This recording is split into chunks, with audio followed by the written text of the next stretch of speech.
අපි පාකින් වලට ගෙව්වා. දැන් Shoshone Falls පාක් එකට ඇතුල් වෙන ගමන් ඉන්නේ.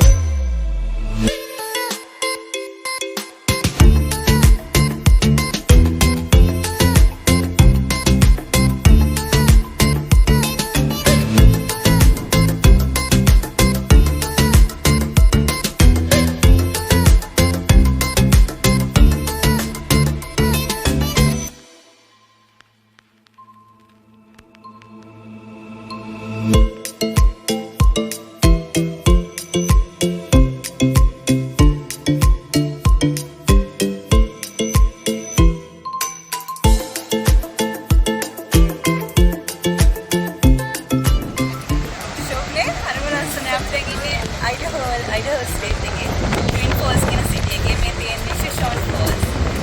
මේකට කියන්නේ මේක කියනවා මේ West of Niagara කියලා. ඉතින් Niagara ඇල වටින් වගේ. පිටට වතුර වැටෙනවා මම හිතුවේ පිටට වතුර ඇති කියලා මේ කාලේ. අවුරුද්ද මැද වගේ වෙනකොට මේක වතුර හොඳටම හිතෙන්න පාඩු වෙනවා. මොකද මේ වතුර පාර හරවලා ගන්නවා මෙහි අල වගාවට. අල තමයි මේ ස්ටේට් එකේ වවන්නේ කොට. අපිට අල හම්බෙන්නේ Idaho වල. ඒගොල්ලෝ මේ වතුර පාර ගන්නවා මේ සමයක මැද හරියනකොට. ඒක ලස්සන දෙයක්. ඊට වඩා ගොඩක් වෙන විතර වතුර මේ හතරක් ගන්නවා හරියනවා. අද අඩුයි ටිකක්.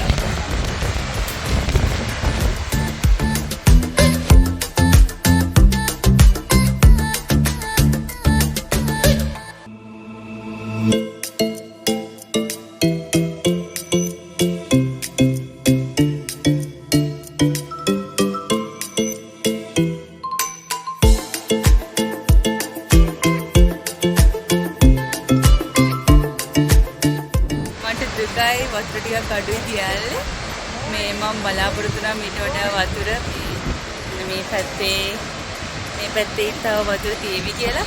මොකද අපි මේ ට්‍රිප් එක ප්ලෑන් කළා තිබ්බේ අප්‍රේල් මාසේ එන්න. දැන් මේ මැයි මාසේ ඉතින් ඒ හින්දා වෙන්නේ නැති වතුර අඩු. අනිත් එක වතුර ගන්නවත් මේ ඒගොල්ලෝ වතුර ටිකක් ගන්නවා ඒගොල්ලන්ගේ අල වගාවට. ඉතින් ඒකේ හින්දා වතුර අඩු ඇති. තව ටිකක් පරක් කරනකොට මේක වතුර නැත්තටම නැති වෙන ගානට යනවා සමයක වෙනකොට. ඉතින් මේ හරියට තිබ්බනම් මාරම ලස්සනයි. හරිම ලොකුයි දියල්ල. ඒක තමයි මේකට West of Niagara කියලා කියන්නේ. අපරාධ. ඕනේ. ඒක තමයි මේ තියෙන ප්‍රශ්නේ. එක කාලෙට එක තැන් එක විදියයි. වින්ටර් එකට වෙනස්, සමයකට වෙනස්, ෆෝල් එකට හැම වෙලාවෙම අපි මොකක් හරි තැනකට ගියොත් ඊළඟ දවසේ යනකොට ආයෙ ඒක වෙනස්. ඉතින් මේ තව පාරක් එන්න පුළුවන්. තව පාරක් එන්න පුළුවන් මේ අර යන්නේ කට්ටිය කයක් බෝට් පැදගෙන මේක ගාවට දියල්ල ගාවට යන්න පුළුවන්. ඒකත් එක ආසාවක් තමයි. කාන් යනවාද අපි දැන් කොහෙද? අපි දැන් පිටත් වෙන්න නැත්නම් ඒ ඩ්‍රෝන් ෂොට් ගන්න. අපි දැන් පොඩි ඩ්‍රෝන් ෂොට් මේකේ විතර ඩ්‍රෝන් ෂොට්ස් ගන්න පුළුවන්. ගොඩක් තැන්වල ගන්න බෑ. මෙතන මම චෙක් කරලා ගන්න පුළුවන්. මේ ඩ්‍රෝන් ෂොට් එකක් ගන්නත් ඕනේ. තව පිටිපස්සේ දිනන අර නාන තැනක් කියලා තැනක් නේද? ඒක තැන් ෂොට් එක බලන්න. ඒකත් ලස්සනයි මම හිතන්නේ. යන්න බලන්න. අපි ආව දියාලේ පිටිපස්සට ඒ වුණාට මේ පිටිපස්සේ යන්න දෙන්නේ නැහැ. මෙතනින් මෙතන මම බෝට් එකක් ගත්තා. මේ හරි නාන්න තැනකුත් තියෙනවා කියලා කියනවා. වතුර.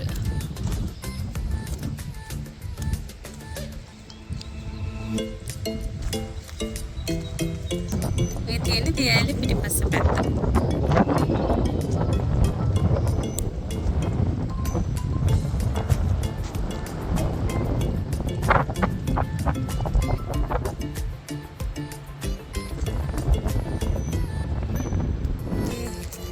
Shoshone Falls වලට බායි කියලා යන්න හදන්නේ. තව පොඩි දියැලක් තියෙනවා මේ ළඟම විනාඩි 20ක් විතර දුරින්. Perrine Bridge කියලා. ඒකත් බලාගෙන අපි කලින් නැවතිලා හිටපු තැනට යනවා නේ. යා. ප්ලේස් එක තියෙවිත් දැන්.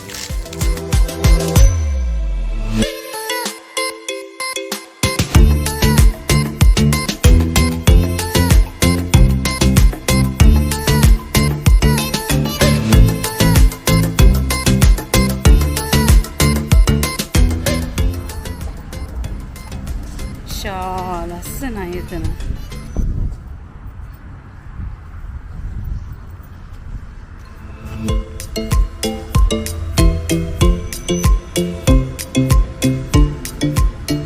මේ තියෙන ස්නේක් රිවර් එක.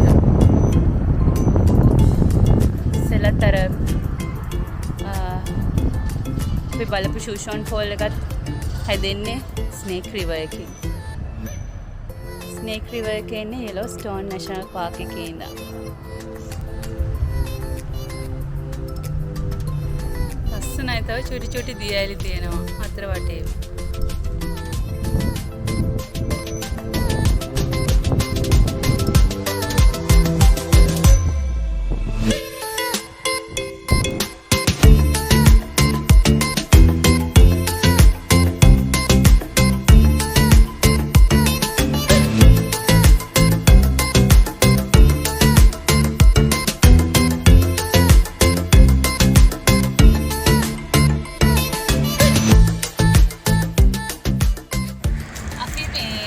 වොටර්ෆෝල් එක බලන්න යනකම් පෙරින් වොටර්ෆෝල් එක බලන්න යනකම පෙරින් බ්‍රිජ් එක හම්බුණා. ඉතින් අපි එතනත් පොඩක් බහලා මේ බැලුවේ.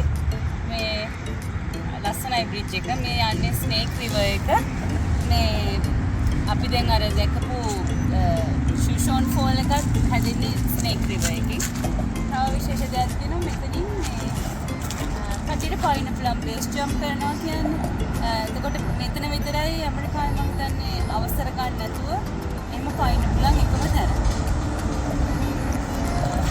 අර අපි කලින් බලු කටියක් දැන්නේ යන්නේ. අර හරිය ඉඳන් පැදගෙන යනවා දැන්නේ අර පැත්තට. මම හිතන්නේ අපි ඊළඟට බලන්න තියෙන වොටර්ෆෝල් එක තියෙන්නේ අර එතන පාරෙන් යන දෙන්නේ. අර හරිය මැද හැංගිලා වගේ තියෙන්නේ. යන්න මේ තව එකක් තියෙනවා. මෙහි හිටපු ස්ටන්ට් පර්ෆෝමර් කෙනෙක්.